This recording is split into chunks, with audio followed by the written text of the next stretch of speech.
Anwai me ke aloha in hulu manuli ke ole. And indeed you look all to be birds of many feathers here gathered. This is a new venue for me, and I find it somewhat unsettling to be addressing this crowd on this particular topic. Civil unions. Do I support civil unions? Hell yes. Shouldn't all unions be civil? And once they turn uncivil, then they should not be unions anymore.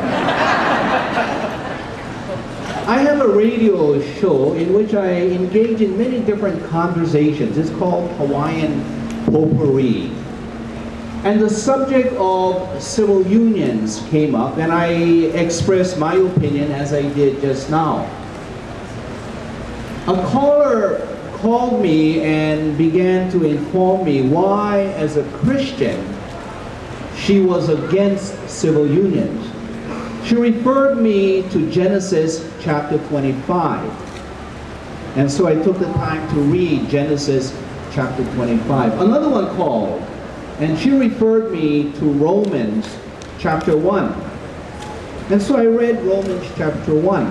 And there were very strong language as they expressed why they felt that as Christians they could not stand for this idea of homosexuality. And my response was, and I recognize your right to that belief. But the question of civil unions or no civil unions is not a question of whether or not your interpretation of the Christian book is appropriate or not appropriate. I think the question is more important. What is the character of Hawaii that we produce? Is it one in which we have only people who believe like you, who can exist in this society? Or are we saying that we should have a character that is willing to put up with people of all interpretations of these sections of the Bible, as well as those who may not even agree? Do we allow multiplicity of religious views in Hawaii?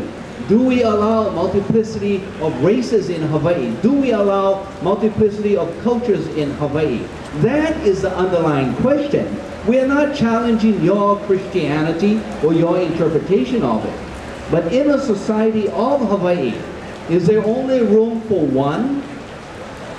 And as I expressed that, I reflected that what would have happened if in 1821, as the American Board of Commissioners of Foreign Mission, who sent their missionaries to Hawaii, and as they went to Kailua Kona, and as they approached the elites of Hawaii, and they asked, may we come to Hawaii, and may we spread the word of God as we see it among your people. The people that they approached were not Christians, did not believe in their philosophy, but they said, welcome, we will give you an opportunity to be part of Hawaii. And had that not happened, what kind of society would we have today with all the great contributions that we have received from that particular religious sect? And as I thought further about that, I look across from where I stand in the opposite direction. We have a statue of a man, Father Damien. And what would have happened when the Catholics attempted to come to Hawaii and the Protestants had their way by saying, keep the Catholics out? We would not have had that diversity, that great diversity that we have here in Hawaii today. It's not a question of whether or not we all believe what the Catholics are telling us, but it's a question of whether or not we have enough room in Hawaii to share this space so that all can come and enjoy Hawaii and participate and contribute. And then as I look back in the other direction, I see that beautiful statue of Liliuokalani, who I believe it was about 150 years ago when the Hongpang Hongwanji mission decided to establish a Buddhist religion here in Hawaii. What did Liliuokalani do? A confirmed Christian. She spent the whole day celebrating and welcoming them to our community. This is the style, this is the character, this is what Hawaii needs to be. We're not saying there is only one way to believe what a marriage should be, but should all people of all beliefs, of all faiths, continue to have space here in Hawaii? For me, the question is even deeper than that. The question is, what is the underlying deep culture that we operate within, not only as we resolve this question, but as we carry out the process of resolving this question and the many other questions and many other challenges that Hawaii faces. And the question is, what is the deep culture? What is the character by which we carry on these types of conversations?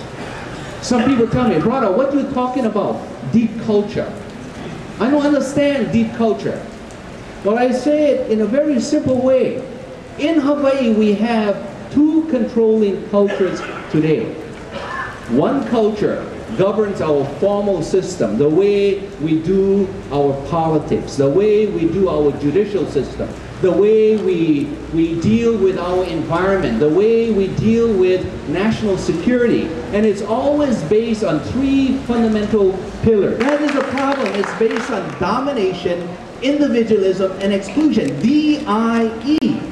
And as long as we continue to govern or allow Hawaii to be governed and conversations like this to run according to a D-I-E mentality, then we have lost because we have bought in to that type of the mentality.